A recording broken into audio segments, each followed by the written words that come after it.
Bismillahirrahmanirrahim. Assalamualaikum warahmatullahi wabarakatuh. Selamat berjumpa kembali di ruang fisika ini Kak. Hari ini kita akan belajar mengenai gerak dan gaya. Materi yang akan kita bahas mengenai gerak lurus beraturan, gerak lurus berubah beraturan, gerak vertikal atas, gerak vertikal bawah, gerak jatuh bebas, gerak melingkar beraturan, gerak melingkar berubah beraturan, dan gaya. Perhatikan gambar-gambar berikut. Menurut kalian, gambar-gambar ini melakukan gerak atau tidak? Oke, untuk mengetahui jawabannya, kita akan bahas di slide berikutnya. Kemudian bola dan bulu ayam yang masanya berbeda ketika dijatuhkan di ruang hampa udara secara bersamaan, ternyata sampai di bawah dalam waktu yang sama. Kok bisa ya? Bagaimana mungkin dengan bola dan bulu ayam yang masanya beda tapi dia sampai ke tanah bersamaan? Jawabannya nanti akan kita temukan di pembahasan berikutnya. Kemudian di sini ada gambar. Kira-kira apa ya yang mereka lakukan? Kita bahas nanti di slide berikutnya. Pembahasan pertama mengenai gerak. Apa itu gerak? Benda dikatakan bergerak manakala kedudukan benda itu berubah terhadap titik acuannya. Kemudian benda itu boleh jadi dinyatakan diam apabila kedudukannya tidak berubah terhadap titik acuan. Perhatikan ilustrasi gambar berikut. Menurut kalian, orang yang bersepeda ini dia melakukan gerak atau diam? Boleh jadi orang ini dinyatakan bergerak apabila yang dijadikan titik acuannya adalah jalan yang dilaluinya, karena kedudukannya setiap saat berubah. Kemudian boleh jadi dia dinyatakan diam, manakala yang dijadikan titik acuannya adalah helm yang dipakainya, karena kedudukannya setiap saat sama. Gerak lurus. Oke. Untuk membahas gerak lurus, ada beberapa istilah di dalamnya. Yang pertama, kedudukan. Kedudukan itu adalah menyatakan letak suatu tempat atau benda itu berada. Contoh di sini. Untuk letak A, dia berada di -5. Kemudian letak atau kedudukan B, dia ada di 1. Dan letak atau kedudukan C, dia ada di 4. Kemudian istilah yang kedua mengenai jarak. Jarak adalah panjang lintasan sesungguhnya yang ditempuh oleh suatu benda, di mana jarak itu termasuk besaran skalar. Besaran skalar itu adalah besaran yang memiliki nilai dan arah. Kemudian istilah berikutnya perpindahan. Perpindahan ini adalah perubahan kedudukan suatu benda dalam selang waktu tertentu. Dia bergantung pada titik awal dan titik akhir atau tergantung pada sistem koordinat. Perpindahan ini termasuk besaran vektor, di mana besaran vektor ini adalah besaran yang memiliki nilai dan ada arahnya. Contoh, benda bergerak dari A ke B 5 meter, kemudian kembali lagi ke A 5 meter. Berapa jarak dan perpindahannya? Untuk menentukan jarak, jarak itu adalah panjang lintasan sesungguhnya. Berarti dari A ke B 5 meter, kemudian dari B ke A lagi 5 meter, berarti 5 tambah 5, 10 meter. Kemudian perpindahannya, dia dari posisi A, kemudian balik lagi ke A, maka perpindahannya adalah 0, karena titik awalnya di A, dan titik akhirnya juga dia sama di A. Kemudian contoh yang kedua, ada seorang anak bergerak dari A ke C, kemudian kembali lagi ke B. Kalau ditanya jarak, maka untuk menentukan jarak itu adalah panjang lintasan sesungguhnya, berarti dari A ke C ditambah dari C ke B. Berarti dari A ke C itu nilainya 8. Kemudian dari C ke B-nya nilainya adalah 3, maka jaraknya adalah 11 meter. Contoh ketiga, di sini ada perjalanan dari titik yang hijau ke ujung yang tanda panah hijau itu panjangnya 4 meter. Kemudian yang biru itu panjangnya 3 meter. Jika ditanya jarak dengan perpindahan, maka untuk menentukan jarak itu tinggal kita jumlahkan karena dia menyatakan panjang lintasan yang sebenarnya, berarti 4 tambah 3 sama dengan 7 meter. Sedangkan perpindahan hanya dilihat titik awal dan akhirnya. Awalnya di sini berarti akhirnya di sini, tinggal kita tarik dari awal ke akhir, ini mendapat sisi miring. Maka untuk menentukan perpindahannya boleh kita hitung panjang sisi miringnya, berarti akar 4 kuadrat ditambah 3 kuadrat itu sama dengan akar 16 tambah 9 sama dengan akar 25 atau 5 meter. Oke, perhatikan eksperimen mengenai perpindahan posisi berikut. Oke, bola ini berpindah dari titik awal ke akhir, itu yang disebut sebagai perpindahan.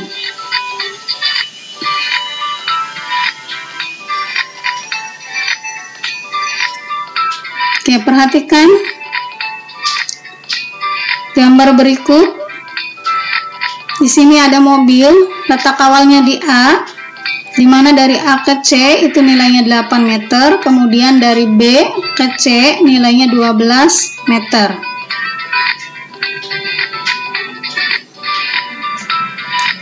Mobilnya bergerak dari A kemudian ke C,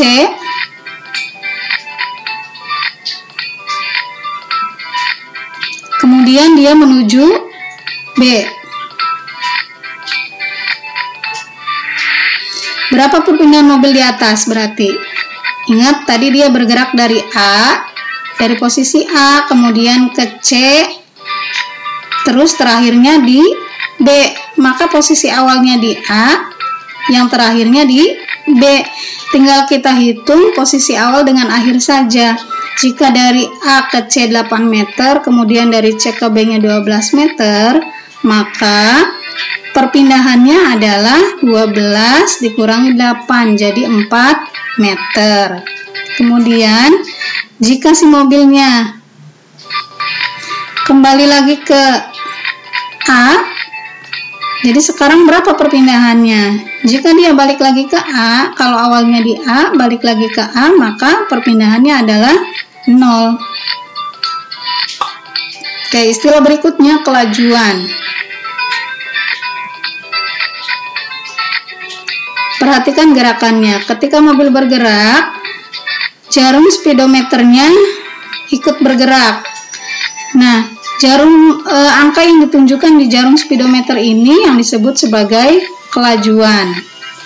Jadi kelajuan itu adalah nilai atau besarnya dari kecepatan benda bergerak. Kemudian kelajuan itu tidak ditentukan oleh arah karena dia termasuk besaran skalar. Untuk menentukan rumus kelajuan itu bisa kita cari dari jarak total yang ditempuh dibagi dengan waktu yang diperlukan. V sama dengan S bagi T. Kemudian istilah berikutnya adalah kecepatan.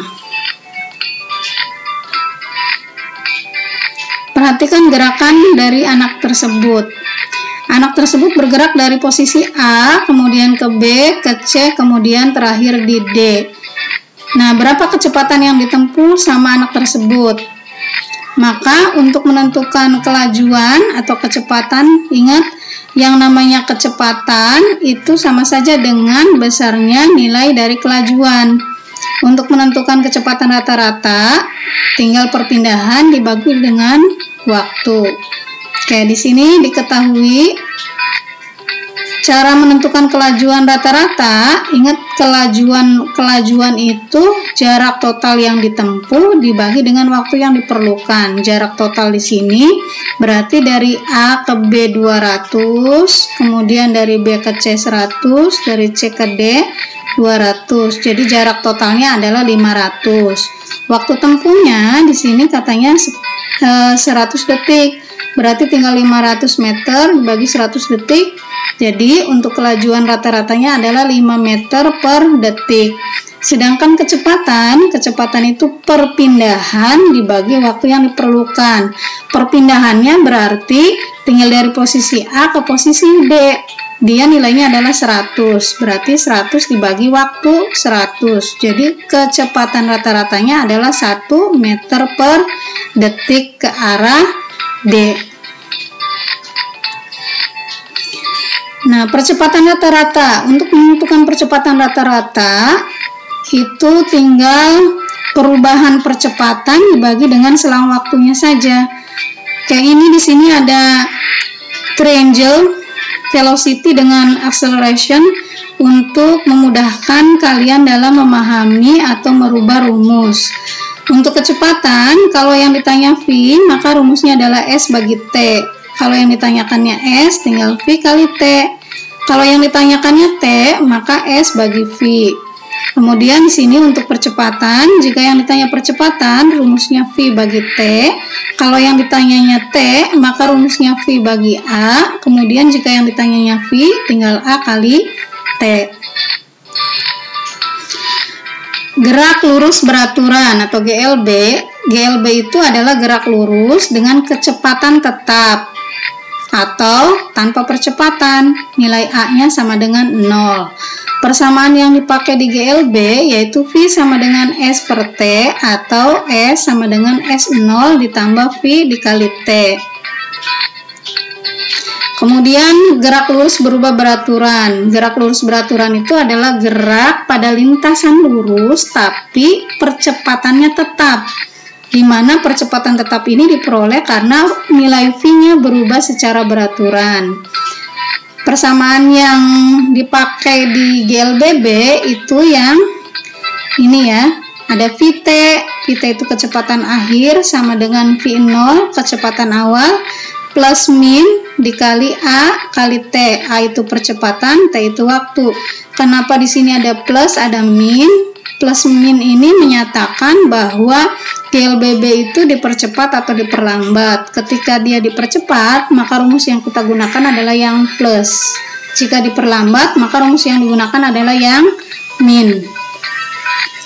Kemudian untuk rumus yang kedua yang bisa kita gunakan adalah S sama dengan V0 kali T plus minus setengah AT kuadrat. Dan yang terakhir adalah VT kuadrat sama dengan V0 kuadrat plus minus 2A dikali S.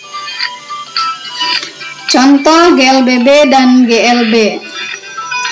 Yang di atas ini contoh GLB. Yang kedua contoh GLBB. Orang yang bersepeda yang dari bukit kemudian dia turun, maka di sana ada konsep percepatan. Ingat kalau GLB tidak ada percepatan, kalau di GLBB ada percepatan. Kemudian cara menentukan grafik GLB. Ingat GLBB tadi kecepatannya tetap atau percepatannya 0. Ketika bendanya bergerak, maka ketika dibentuk atau digambarkan dalam bentuk ticker timer, dia dari satu titik ke titik berikutnya ini jaraknya sama. Untuk menyatakan jaraknya sama berarti dia kecepatannya sama. Ini di sini ada grafik, grafiknya ada grafik S, ada jarak terhadap waktu. Maka kalau kita buat grafiknya dia berupa garis linear ya, garis linear. Kemudian di sini kita hitung berapa kecepatannya. Kecepatan di setiap saat itu nilainya sama. Misal di titik yang pertama di sini 50, waktunya 1. Berarti kalau di sini 15, ini 5 ya. 50 bagi 5 berarti 10. Di yang titik kedua 100 bagi di sini 10 berarti 100 bagi 10 juga sama, tetap 10. Berarti di sini kecepatannya 10. Jadi kemiringan grafik ini boleh jadi menyatakan nilai dari kecepatan. Kemudian grafik yang kedua, grafik kecepatan terhadap waktu. Grafik kecepatan terhadap waktu, karena dia GLB, maka nilai kecepatannya sama di setiap waktu. Jadi waktunya berapapun, di sini kecepatannya sama, nilainya adalah 10. Oke, untuk grafik percepatannya, percepatan terhadap T-nya di sini tidak ada percepatan ya, jadi dia adanya di 0. Berikutnya untuk menentukan ke soal dulu. Kita bahas contoh soal GLB. Oke, di sini ada seseorang mengendarai mobil dengan kecepatan tetap 15 meter per sekon. Tentukan jarak yang ditempuh setelah 4 sekon dan 5 sekon. Waktu yang diperlukan untuk menempuh jarak 3 kilo. Oke, di sini diketahui ada kata kuncinya kecepatan tetap, berarti dia GLB ya. Kemudian di sini diketahui nilai V-nya 15 meter per sekon, yang ditanyakan S atau jarak pada saat T-nya 4, jarak pada saat T-nya 5. Kemudian berapa T-nya pada saat jaraknya 3 km. Oke. Berarti kita bahas satu-satu. Yang pertama, yang menentukan jarak pada saat T-nya 4 sekon, berarti rumus S sama dengan V kali T.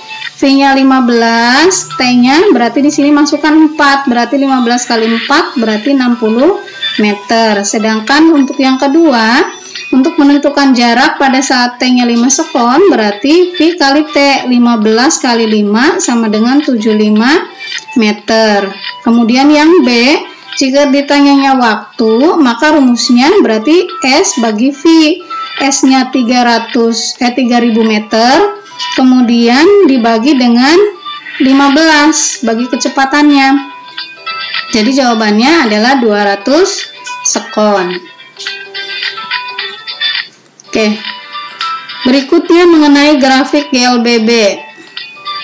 Oke, untuk GLBB sendiri, dia kecepatan dari gerak bendanya itu berubah secara beraturan. Karena dia berubahnya secara beraturan, maka nilai percepatannya tetap. Dimana di GLBB itu bisa dipercepat, bisa juga diperlambat.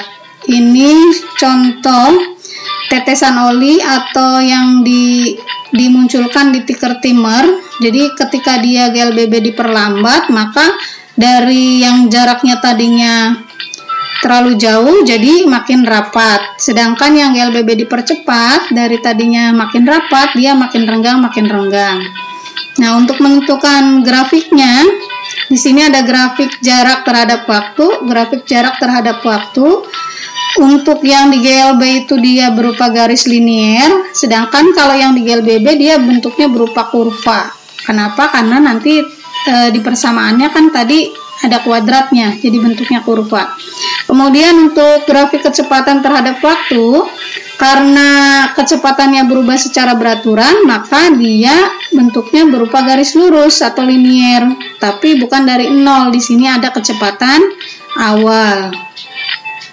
Dan karena kecepatannya berubah secara beraturan, maka nilai percepatannya dia konstan atau tetap. Jadi berapapun waktunya, nanti di sini nilai A-nya sama. Jadi garisnya berupa garis lurus mendatar. Oke, contoh soal GLBB. Di sini ada benda yang semula diam, kemudian didorong sehingga bergerak dengan percepatan tetap 3. Berapakah besar kecepatan benda itu setelah bergerak 5 sekon?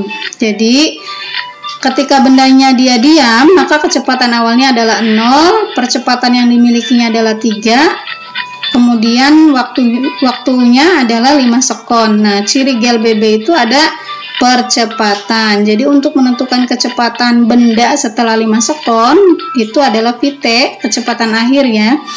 V0, kenapa di sini pakai plus? Karena dia mengalami percepatan. Jadi tinggal kita pakai plus. Kalau mengalami perlambatan, maka nanti rumusnya pakai min. Tinggal kita kali A kali T. Oke, masukkan V0-nya 0, kemudian A-nya 3, T-nya 5. Jadi 3 kali 5 itu 15. Maka VT-nya adalah 15 meter per sekon. Selanjutnya mengenai gerak vertikal. Gerak vertikal itu gerak GLBB juga, tapi pada arah sumbu vertikal. Yang dibahas di gerak vertikal, ada gerak vertikal bawah, ada gerak vertikal atas. Untuk gerak vertikal bawah, ini ada gerak jatuh bebas, ada gerak vertikal bawah, kemudian ada di sini gerak atasnya hanya gerak vertikal ke atas. Nah, ciri-ciri dari masing gerak ini apa? kita bahas di slide berikutnya. Di sini ada gerak jatuh bebas. Jadi gerak jatuh bebas itu cirinya adalah tidak ada kecepatan awal. Kemudian nilai percepatannya itu sama dengan nilai gravitasi, jaraknya itu sama dengan ketinggian. Jadi ingat rumus 3LBB seperti ini. Kalau kita konversikan, maka tinggal kita masukkan V0-nya untuk GJB itu kan 0, maka rumusnya berubah jadi VT sama dengan A-nya dirubah G dikali T.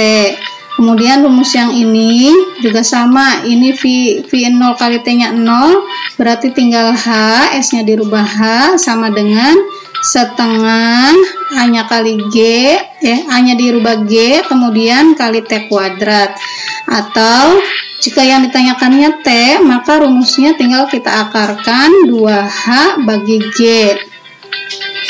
Kemudian yang rumus terakhir yang ini sama, ininya 0, maka VT kuadrat sama dengan 2 A-nya kali G, S-nya diganti dengan H, maka VT-nya sama dengan akar 2GH. Jadi untuk gerak jatuh bebas ini biasanya kalau tidak ditanyakan T, itu ditanyakan VT, berapa kecepatan gerak jatuh bebasnya. Oke, perhatikan ini untuk gerak jatuh bebas. Oke, bagaimana menurut kalian ketika kertasnya dibuka atau direntangkan, dia lebih lambat jatuhnya, sedangkan ketika diremas-remas dia jatuhnya bersamaan dengan bola. Jadi kertas yang terbentang memiliki luas permukaan yang jauh lebih besar, sehingga gesekan udaranya jauh lebih besar. Akibatnya kertas itu gerakannya terhambat oleh gaya gesek tadi, sehingga dia lebih pelan. Sedangkan kertas yang diremas-remas itu memiliki permukaan yang hampir sama dengan bola, jadi dia memiliki kecepatan yang hampir sama dengan bola tadi. Kemudian perhatikan gerak jatuh bebas untuk orang yang terjun bebas dengan menggunakan parasut. Mengapa ketika dia jatuh ke bawah, penerjun itu mengembangkan parasutnya? Jadi parasut itu dikembangkan agar gesekan udaranya itu lebih besar, sehingga kelajuannya itu bisa ditahan, jadi dia tidak langsung jatuh. Oke, jadi untuk kasus yang tadi di awal, ilustrasi bulu ayam dengan bola, itu kenapa dia bisa jatuh secara bersamaan? Karena ketika di ruang hampa tidak ada gesekan, maka kecepatan kedua benda walaupun masanya berbeda, dia memiliki kecepatan gerak jatuh bebas yang sama, yaitu yang tadi VT sama dengan akar 2G dikali H. Ini ya. Contoh soal gerak jatuh bebas. Sebuah benda dijatuhkan bebas dari ketinggian 5 meter. Hitung berapa kecepatan benda tersebut ketika sampai ke tanah. Jadi diketahui di sini H-nya 5 meter, kemudian G-nya sama dengan 10 meter per sekon kuadrat. Jadi untuk menentukan kecepatan gerak jatuh bebas, itu rumusnya tadi V sama dengan akar 2G dikali H. Jadi masukkan 2, G-nya 10, H-nya 5, berarti akar dari 100 itu adalah 10 meter per sekon. Berikutnya gerak vertikal atas. Jadi untuk gerak vertikal ke atas itu cirinya kecepatan awalnya tidak 0, kemudian nilai A-nya, nilai percepatannya itu sama saja dengan nilai gravitasi, tapi dia minus karena untuk yang gerak ke atas dia posisinya diperlambat. Kemudian S-nya boleh kita rubah dengan H atau ketinggian. Jadi dari rumus ini bisa kita konversikan rumus untuk gerak vertikal ke atas. Ini karena dia diperlambat, tinggal kita rubah saja ininya tandanya. Jadi min. Ini juga seharusnya min ya. Ini harusnya min, ini juga seharusnya min. Nah, biasanya yang suka kita tanyakan itu adalah ketinggian maksimum. Untuk menentukan ketinggian maksimum, itu rumusnya adalah V0 kuadrat dibagi dengan 2G.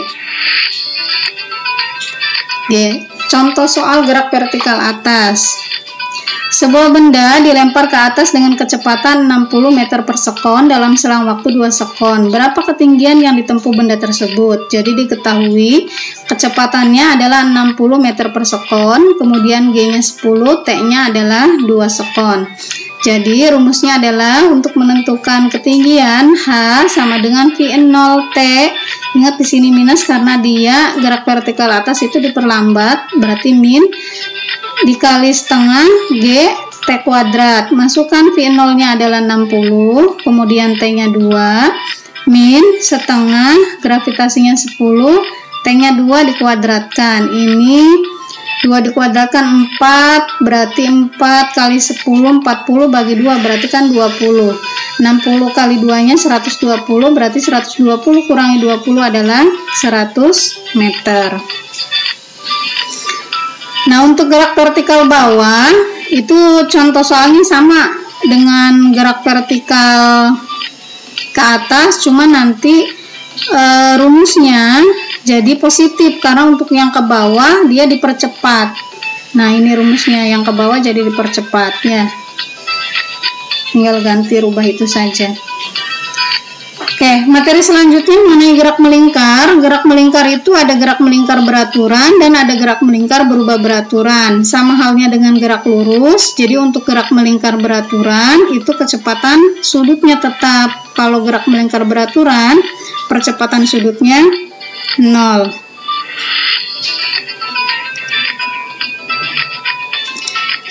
Oke, contoh gerak melingkar beraturan itu misalkan kipas angin ya, putaran kipas angin. Sedangkan kalau gerak melingkar berubah beraturan, contohnya pada roda yang berputar setiap saat, dia kan sudutnya beda-beda. Oke, selanjutnya mengenai materi gaya. Apa itu gaya? Kita perhatikan di gambar ini ada seseorang yang mendorong meja dan menarik keranjang. Jadi yang namanya gaya itu adalah tarikan atau dorongan yang menyebabkan benda itu bergerak atau berhenti. Jadi gaya itu adalah penyebab benda itu bergerak atau berhenti.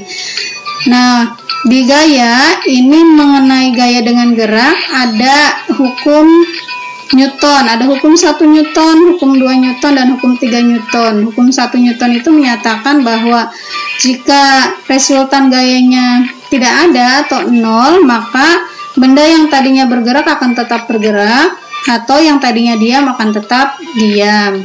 Jadi misal, buku ini ketika tidak ada gaya luar yang mengenainya, pada awalnya diam, maka dia akan selamanya diam. Dan hukum kedua Newton ini menyatakan bahwa gaya yang bekerja pada benda itu dia mengalami percepatan. Perumusannya adalah sigma F sama dengan M dikali A. Dan hukum 3 Newton ini mengenai aksi dan reaksi. Oke, contoh soal. Sebuah benda masanya 2 kg ditarik oleh seorang anak dengan gaya 6 Newton dalam arah mendatar. Berapa percepatan yang dialami benda tersebut? Jadi di sini diketahui masanya 2 kg, gayanya 6 Newton, ditanya A. Berarti A itu rumusnya tadi F bagi M, karena di rumus yang tadi disebutkan bahwa F-nya itu M kali A. Berarti kalau ditanya A tinggal F bagi M.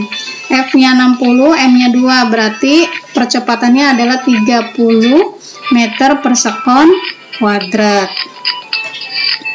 Oke, untuk gaya gesek ini adalah gaya yang arahnya berlawanan arah dengan gaya yang dikenai pada benda. itu bisa jadi ada dua, ada gaya gesek kinetis dan statis. Gaya gesek kinetis itu ketika bendanya sudah bergerak atau mau bergerak. Sedangkan untuk gaya gesek statis, bendanya masih diam. Rumusnya adalah mu dikali n. Mu itu adalah koefisien dari gaya geseknya, kemudian n itu adalah gaya normal. Nah, apa itu gaya normal? Ini gaya normal itu adalah gaya yang tegak lurus dengan bidang. Contoh ini bidangnya, kemudian ini bendanya, maka gaya normal itu tegak lurus. Sudutnya 90 ya. Kalau misalkan bidangnya miring, maka tetap gaya normal juga tetap dia tegak lurus. Atau kalau bendanya dia vertikal, maka dia arahnya ke sana karena sudutnya harus 90. Kalau posisi bendanya di bawah, maka gaya normalnya ke bawah. Itu untuk gaya normal. Kemudian di sini ada gambar gaya-gaya pada benda. Contoh, misalkan ketika bendanya didorong, berarti kan ini diberi gaya nih. Kalau diberi gaya ke sana, maka bendanya bergerak ke kanan. Maka gaya geseknya dia pasti ke kiri. Nah, gambar gaya normalnya otomatis dia tetap ke atas. Untuk gaya berat, pasti dia menuju ke bawah. Kemudian, jika bendanya ditarik kan tetap dia ke sana, maka gaya gesek juga sama, dia arahnya berlawanan dengan arah gerak benda. Gaya normalnya tetap ke atas, kemudian gaya beratnya juga tetap ke bawah. Oke, cukup sampai di sini pembahasan kali ini. Thank you bagi yang sudah menonton. Jangan lupa like, share, dan subscribe bagi yang belum. Jika ada pertanyaan atau saran, bisa tulis di kolom komen. Sampai jumpa di video berikutnya. Assalamualaikum warahmatullahi wabarakatuh.